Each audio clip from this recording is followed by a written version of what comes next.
সম্মানিত ভিউয়ার্স, বিড়ালকে আল্লাহ তাআলা কেন সৃষ্টি করেছেন এবং বিড়াল সৃষ্টি করার বিস্ময়কর ঘটনা ও রাসূল সাল্লাল্লাহু আলাইহি ওয়াসাল্লাম কেন বিড়াল পোষতে বলেছেন, বিড়াল পোষার 6টি উপকারিতা এবং বিড়াল পোষা সম্পর্কে ইসলাম কি বলে ও বিড়াল পোষলে কেন জাহান্নামে যেতে হবে, এই সবগুলো বিষয় সম্পর্কেই আজকের ভিডিওতে আমি আপনাদেরকে বিস্তারিত জানিয়ে দেব ইনশাআল্লাহ।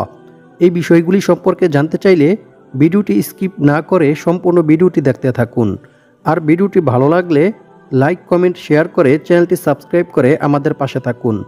সম্মানিত ভিউয়ার্স, সে অনেক দিন আগের কথা। নূহ আলাইহিস সালামের জামানায় একবার মহাপ্লাবন হয়, অর্থাৎ ঘূর্ণিঝড় হয়। মহাপ্লাবন থেকে সকল প্রাণীকুলকে রক্ষা করার জন্য আল্লাহ তাআলা নূহ আলাইহিস সালামকে জাহাজ নির্মাণ করার নির্দেশ দিলেন এবং সেই জাহাজে মহাপ্লাবনের পূর্ব মুহূর্তে পৃথিবীর সমস্ত প্রাণীকুলের একজোড়া করে প্রাণী জাহাজে উঠাতে আল্লাহ তাআলা নির্দেশ দিলেন। আল্লাহ তাআলার নির্দেশ মতো নূহ আলাইহিস সালাম প্রত্যেক প্রাণী একজোড়া করে জাহাজে উঠাতে লাগলেন। এমনিভাবে সকল প্রাণীকে যখন জাহাজে উঠানো হয়, সর্বশেষ যখন গাধাকে উঠাতে চাইলেন, তখন গাধা জাহাজে উঠতে গিয়ে সিঁড়ির মাঝখানে এসে দাঁড়িয়ে গেল, আর নড়াচড়া করছে না। নূহ আলাইহিস সালাম গাধার রশি ধরে অনেক টানাটানি করার পরেও যখন গাধা উঠতে পারছেন না, তখন নূহ আলাইহিস সালাম বিরক্ত হয়ে গাধাকে বললেন, এই শয়তান, জাহাজে উঠতেছিস না কেন? দ্রুত জাহাজে উঠ। নূহ আলাইহিস সালাম এ কথা বলার সাথে সাথেই গাধাটি জাহাজে উঠে এলো। সম্মানিত ভিউয়ার্স, গাধাটি কেন জাহাজে উঠতে পারছিল না, এটি একটি মজার ঘটনা। এই ঘটনাটি সম্পর্কে আমি আপনাদেরকে ভিডিওর শেষে জানিয়ে দেব। সম্মানিত ভিউয়ার্স, সমস্ত প্রাণী জাহাজে উঠানোর কিছুক্ষণ পরেই ঝড় বৃষ্টি সহ মহাপ্লাবন শুরু হয়ে গেল। এই মহাপ্লাবনে পৃথিবীর সমস্ত ঘরবাড়ি, গাছগাছালি, এমনকি পাহাড় পর্বত পর্যন্ত পানিতে তলিয়ে গেল। কোথাও এতটুকু উঁচু জায়গা থাকলো না যে সেখানে কেউ আশ্রয় নেবে। কাজেই কোনো উপায় না পেয়ে জাহাজে আশ্রয় নেয়া মানুষগুলো, গরু ছাগল সহ সকল প্রাণী জাহাজের ভিতরেই মলমূত্র ত্যাগ করতে লাগলো। কয়েকদিনে মানুষ, গরু ছাগল সহ বিভিন্ন প্রাণী ও পশু পাখিদের মলমূত্র ময়লা একাকার হয়ে এমন দুর্গন্ধ শুরু হলো যে মানুষের সেখানে টিকে থাকাটাই অনেক মুশকিল হয়ে গেল। এই অবস্থা দেখে জাহাজের সমস্ত লোক এসে নূহ আলাইহিস সালামের কাছে এই দুরবস্থার কথা জানালো। নূহ আলাইহিস সালাম নিরুপায় হয়ে আল্লাহ তাআলার কাছে ফরিয়াদ করলেন, হে আল্লাহ, মলমূত্রের দুর্গন্ধে টিকে থাকা মুশকিল হয়ে যাচ্ছে, একটা উপায় বের করে দাও, অন্যথায় তোমার সৃষ্টি প্রাণীকুল ধ্বংস হয়ে যাওয়ার উপক্রম হয়ে যাচ্ছে। আল্লাহ তাআলা নূহ আলাইহিস সালামের এই ফরিয়াদ কবুল করে নিলেন এবং নূহ আলাইহিস সালামকে জানিয়ে দিলেন, হে নূহ, তুমি হাতির কপালে তোমার হাত ঘষে দাও। নূহ আলাইহিস সালাম আল্লাহ তাআলার নির্দেশ মতো হাতির কপালে তার হাত ঘষে দেওয়ার সাথে সাথে হাতির নাক দিয়ে একজোড়া শূকরের জন্ম হলো। শূকর জন্ম নিয়েই ঘুত ঘুত শব্দ তুলে সমস্ত মলমূত্র খেয়ে সাবার করে দিল।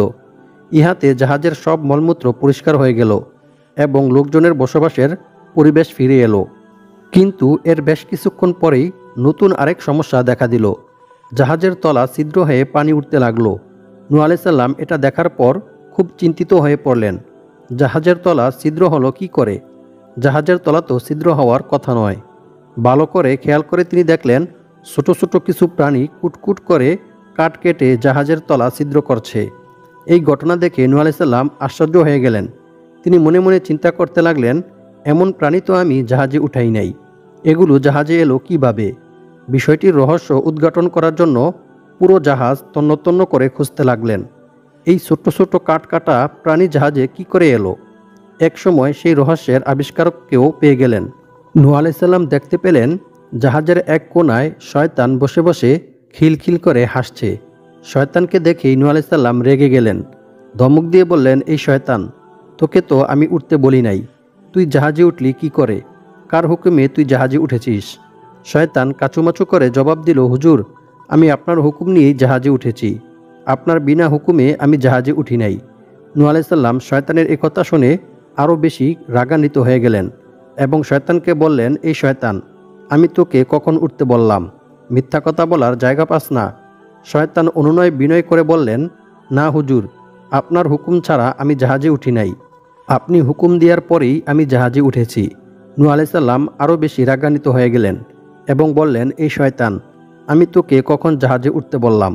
শয়তান বলল, হুজুর, আপনি যখন গাধাকে জাহাজে উঠানোর জন্য টানাটানি করতেছিলেন তখন আমি গাদার লেজ ধরে বসেছিলাম। গাদা কোনো ক্রমেই আর জাহাজে উঠতে পারছিল না। এমন্ত অবস্থায় বিরক্ত হয়ে আপনি গাদাকে বললেন, এই শয়তান ওঠ।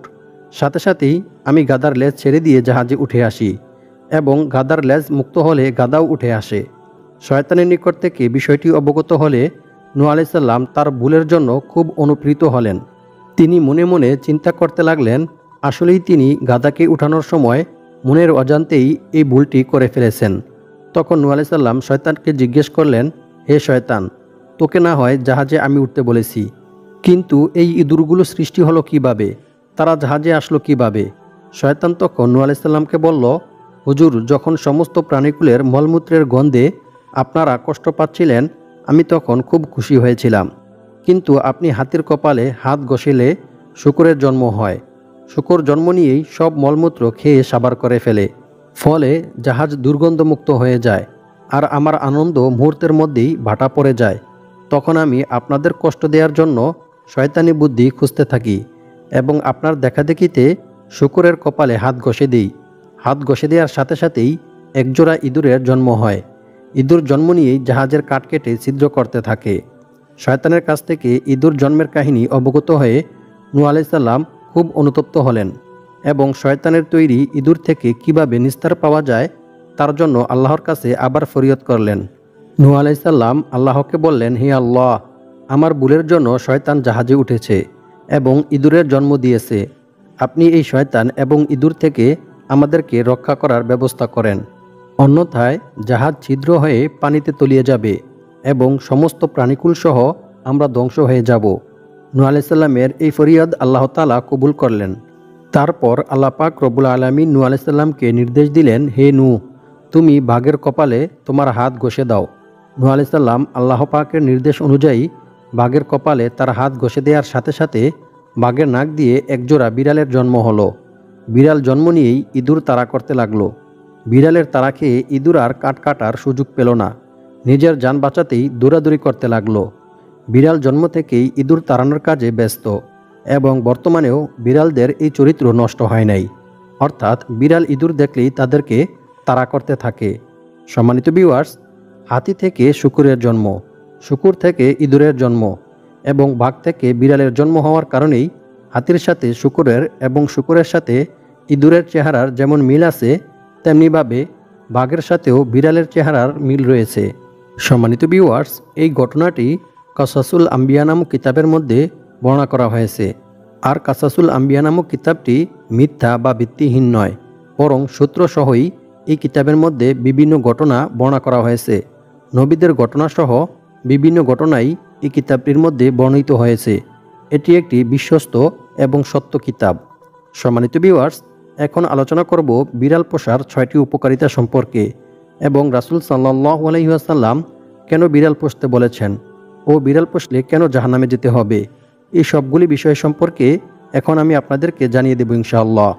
সম্মানিত ভিউয়ার্স, 6টি কারণে আপনার ঘরে এবং বাড়িতে বিড়াল লালন পালন করা উচিত। নাম্বার 1, তারা আপনার বাড়িতে ফেরেশতাদেরকে আসতে বাধা দেয় না, বরং যে বাড়িতে বিড়াল থাকে সেই বাড়িতে রহমতের ফেরেশতারা প্রবেশ করতে পারে। নাম্বার 2, রাসূল সাল্লাল্লাহু আলাইহি ওয়াসাল্লাম নিজে বিড়াল পুষতেন এবং বিড়ালকে ভালোবাসতেন। নাম্বার 3, বিড়ালের লালা বিশুদ্ধ এবং পবিত্র। নাম্বার 4, তারা নিজেদেরকে পরিষ্কার পরিচ্ছন্ন করে রাখে। নাম্বার 5, বিড়াল খুব শান্ত প্রাণী। নাম্বার 6, বিড়াল ঘরবাড়ি থেকে বদজিনদেরকে তাড়াতে সাহায্য করে, অর্থাৎ ঘরে বিড়াল থাকলে কোনো বদজিন কিংবা খারাপ কোনো উপকরণ বাড়িতে প্রবেশ করতে পারে না। সম্মানিত ভিউয়ার্স, একদিন এক প্রসিদ্ধ সাহাবী বিড়াল ছানা কোলে নিয়ে খেলতেছিলেন। তিনি বেশ কয়েকবার বিড়াল ছানা কোলে নিয়ে আদর করতে করতে মসজিদে এসেছেন এবং রাসূল সাল্লাল্লাহু আলাইহি ওয়াসাল্লামের কাছে ধর্মশিক্ষা গ্রহণ করেছেন। সম্মানিত ভিউয়ার্স, কোলে বিড়ালকে আদর করতে দেখে রাসূল সাল্লাল্লাহু আলাইহি ওয়াসাল্লাম তাকে কাছে ডাক দিলেন এই বলে যে, হে বিড়ালের পিতা অর্থাৎ আবু হুরায়রা, এদিকে আসো। রাসূল সাল্লাল্লাহু আলাইহি ওয়াসাল্লামের পবিত্র জবান থেকে এই কথা শুনে তিনি রাগ হননি, বরং অনেক খুশি হয়েছিলেন।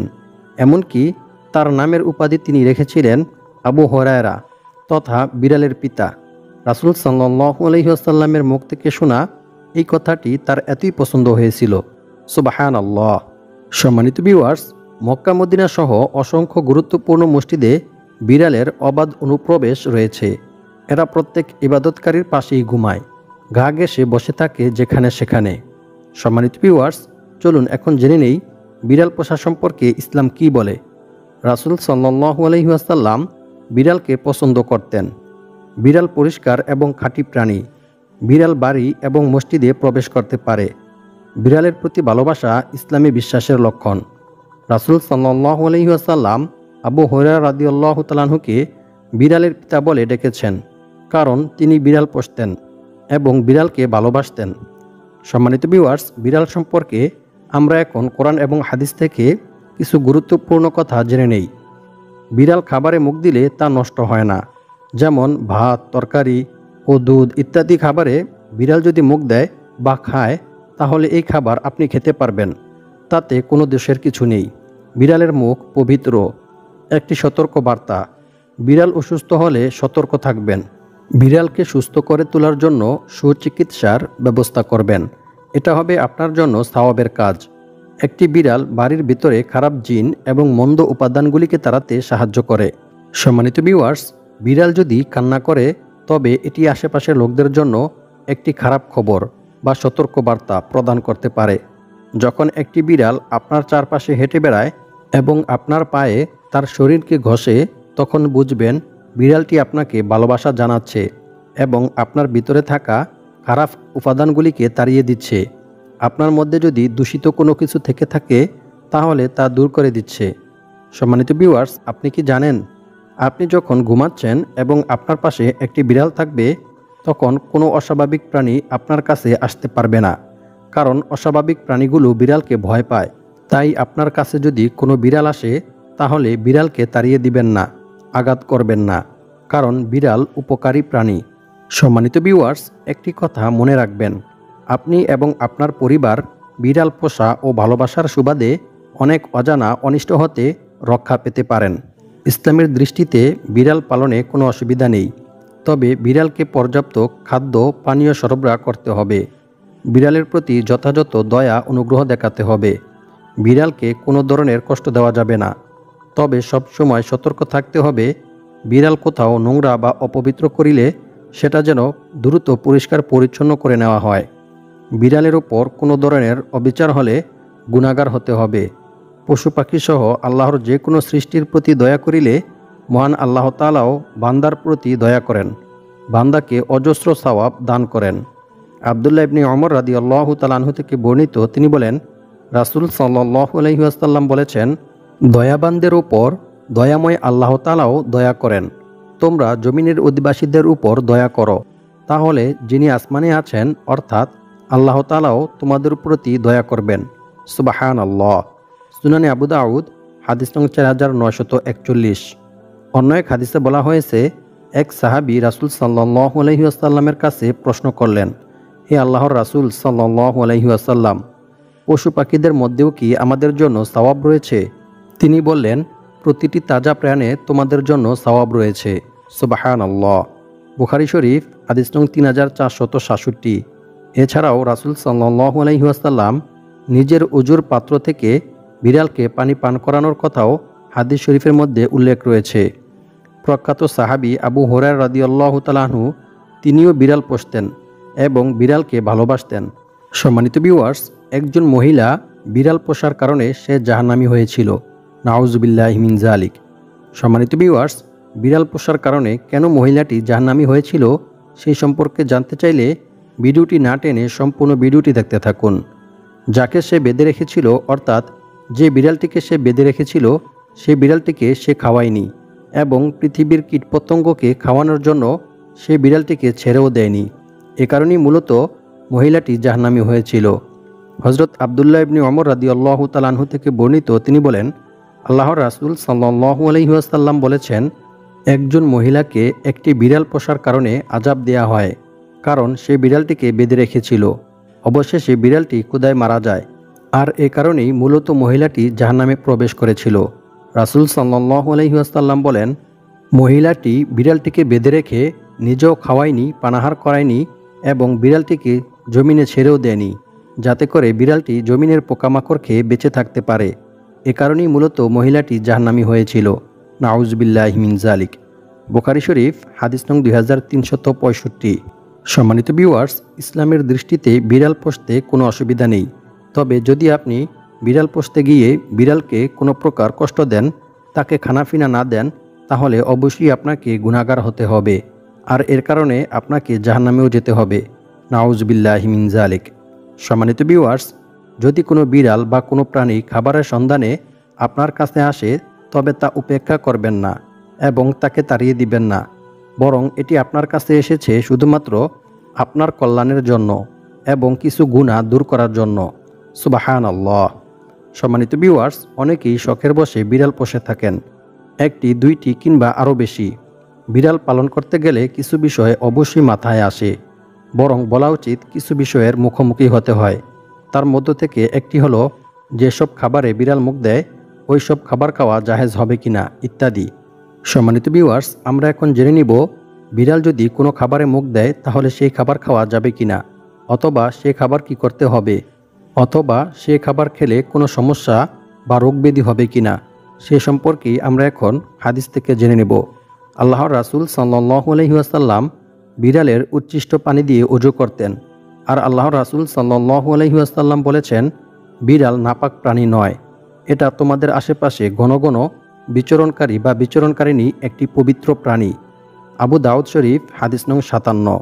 অন্য এক হাদিসে বলা হয়েছে, একবার আবু কাতাদা রাদিয়াল্লাহু তাআলা আনহু বিড়ালের জন্যে অজুর পাত্র কাত করে ধরলেন, ফলে বিড়ালটি ওই অজুর পাত্র থেকে তৃপ্তি সহকারে পানি পান করলেন।